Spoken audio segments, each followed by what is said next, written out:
Hello friends, welcome back to my channel Padma Suresh kitchen. Today mini log వచ్చి టేస్టీగా ఉండే పల్లీల చట్నీ అండి. అదే వేరుశనక్కాయల చట్నీ అండి. ఈ చట్నీ ఎలా చేసుకోవాలో మీకు ఫుల్ డీటెయిల్స్గా చూపిస్తాను. పక్కా కొలతలతో నేను చెప్పినట్టుగా మీరు కూడా చేయండి. చాలా టేస్టీగా వస్తుంది. ఈ చట్నీలో మనం కొబ్బరి వేయం కాబట్టి ఈ చట్నీని మనం పిల్లలకి లంచ్ బాక్సుల్లో కూడా పంపించవచ్చు. చట్నీ పాడవదండి. మార్నింగ్ చేసినా కూడా మనకి ఈవినింగ్ వరకు కూడా చాలా బాగుంటుంది. అలాగే ఫ్రిడ్జ్లో పెట్టుకుంటే 2 days అయినా కూడా చట్నీ చాలా టేస్ట్గా ఉంటుంది, పాడవదు. ఈ చట్నీ కోసం మనం స్టవ్ మీద కడాయి పెట్టుకొని 1 కప్పు వేరుశనక్కాయలను మనం ఫ్రై చేసుకోవాలి. దోరగా ఫ్రై చేసుకోవాలండి. నేను సిమ్లోనే ఫ్రై చేసుకోవాలి. హై ఫ్లేమ్లో ఫ్రై చేయకూడదు. పల్లీలు మాడకూడదు. మాడితే చట్నీ మళ్ళీ బాగోదు.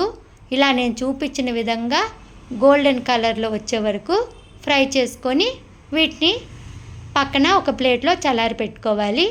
నెక్స్ట్ అదే కడాయిలో 2 స్పూన్లు ఆయిల్ వేసుకొని 6 ఎండుమిరపకాయలను మనం ఫ్రై చేసుకోవాలి.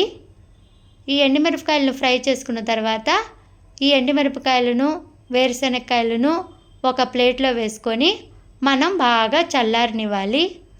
ఇలాగ చల్లారిన తర్వాత ఇందులో కొంచెం వెల్లుల్లిపాయ రెబ్బలు, చిన్న సైజు చింతపండు, ఒక పెద్ద ఉల్లిపాయ ముక్కలు వేసుకొని మనం మిక్సీలో గ్రైండ్ చేసుకోవాలి.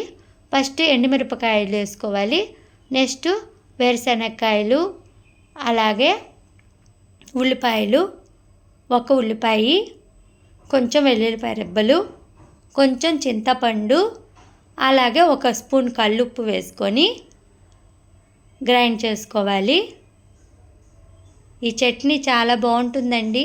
ఇడ్లీకి, దోశకి, చపాతీకి కూడా బాగుంటుంది. పొంగల్ కటిక పొంగల్ చేసుకుంటారు కదండి, ఆ పొంగల్ కూడా సూపర్గా ఉంటుంది. పెసరట్టుకు బాగుంటుంది, రాగి దోశకు బాగుంటుంది, అన్నిటికీ బాగుంటుందండి. తప్పకుండా ట్రై చేయండి. అలాగే మీకు ఎలాగొచ్చిందో ఈ రెసిపీ నాకు కామెంట్ చేయండి. ఇలాగా గ్రైండ్ చేసుకునే చట్నీకి మనం తాలింపుని ప్రిపేర్ చేసుకుందాం రండి. స్టవ్ మీద కడాయి పెట్టుకొని 1 స్పూన్ ఆయిల్ వేసుకొని, ఎక్కువ ఆయిల్ వేయకూడదు, కొంచెం ఆయిల్ వేస్తేనే సరిపోతుంది. 1 టీ స్పూను ఆవాలు, జీలకర్ర, కొంచెం మినపప్పు, కొంచెం శనగపప్పు, అలాగే కొంచెం కరివేపాకు, 2 ఎండుమిరపకాయలను వేసుకొని మనం తాలింపుని ప్రిపేర్ చేసుకోవాలి. ఇలా ప్రిపేర్ చేసుకునే తాలింపును మనం చట్నీలో కలిపేసుకోవాలి. ఇలాగా తాలింపు వేగిన తర్వాత మనం ఈ తాలింపును చట్నీలో కలుపుకోవాలి.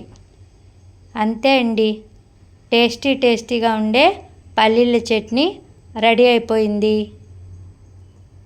ఈ చట్నీ కనుక మీరు ట్రై చేసి నచ్చితే కనుక నాకు కామెంట్ చేయండి ప్లీజ్.